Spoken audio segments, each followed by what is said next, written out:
பரிசுத்த வேதாகமம் புதிய ஏற்பாடு 1 தெசலோனிக்கர் 4ஆம் அதிகாரம்.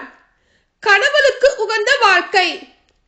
சகோதர சகோதரிகளே, நீங்கள் கடவுளுக்கு உகந்தவர்களாய் வாழும் முறையை எங்களிடம் கற்றுக்கொண்டீர்கள். அப்படியே வாழ்ந்தும் வருகிறீர்கள். இதில் இன்னும் முன்னேற வேண்டும் என ஆண்டவராகிய இயேசுவின் பெயரால் உங்களிடம் இறுதியாக கேட்டுக்கொள்கிறோம். ஆண்டவராகிய இயேசுவின் பெயரால் நாங்கள் உங்களுக்கு கொடுத்த கட்டளைகளை நீங்கள் அறிவீர்கள். நீங்கள் தூயோராவதே கடவுளுடைய திருவுளம். பரத்தமையை நீங்கள் தவிர்க்க வேண்டும். உங்களில் ஒவ்வொருவரும் தம் மனைவியை தூயவராக கருதி மதிப்புடன் நடத்த அறிந்திருக்க வேண்டும்.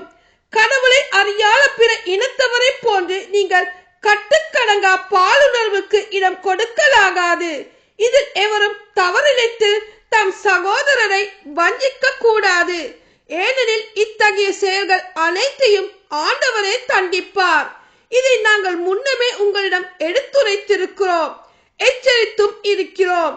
கடவுள் நம்மை ஒழுக்கக்கேட்டிற்கு அல்ல, தூய வாழ்விற்கே அழைத்தார்.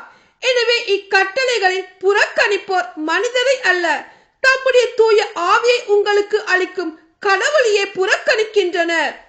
சகோதர அன்பை பற்றி உங்களுக்கு எழுத வேண்டிய தேவையில்லை. ஏனெனில் ஒருவருக்கொருவர் அன்பு செலுத்த கடவுளிடமிருந்து நீங்களே கற்றுக்கொண்டவர்களாய் இருக்கிறீர்கள். உண்மையிலேயே நீங்கள் மசிதோனியாவில் உள்ள சகோதர சகோதரிகள் அனைவரிடமும் அன்பு செலுத்தி வருகிறீர்கள். அன்பர்களே, இதில் இன்னும் முன்னேற வேண்டும் என்று உங்களிடம் கேட்டுக்கொள்கிறோம். நாங்கள் உங்களுக்கு கட்டளையிட்டது போல உங்கள் வேலையை மட்டுமே பார்த்து கொண்டு உங்கள் சொந்த கையால் உழைத்து அமைதியாய் வாழ்வதில் நோக்கமாய் இருங்கள். அப்பொழுது திருச்சபைக்கு வெளியே இருப்பவர்களின் நன்மதிப்பை பெறுவீர்கள். பிறர் கையை நம்பாதபடி வாழ்வீர்கள். ஆண்டவரின் வருகை. சகோதர சகோதரிகளே, இறந்தோரை பற்றி நீங்கள் அறிந்திருக்க வேண்டும் என நாங்கள் விரும்புகிறோம். எதிர்நோக்கு இல்லாத மற்றவர்களை போல் நீங்களும் துயருடக்கூடாது.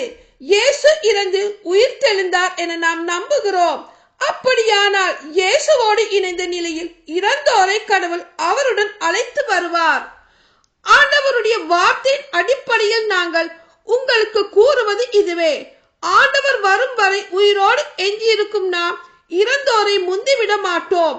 கட்டளை பிறக்க, தலைமை வான தூதரின் குரல் ஒலிக்க, கடவுளுடைய எக்காலம் முழங்க, ஆண்டவர் வானில் நின்று இறங்கி வருவார். அப்பொழுது கிறிஸ்து மீது நம்பிக்கை கொண்ட நிலையில் இறந்தவர்கள் முதலில் உயிர் தெழுவர்.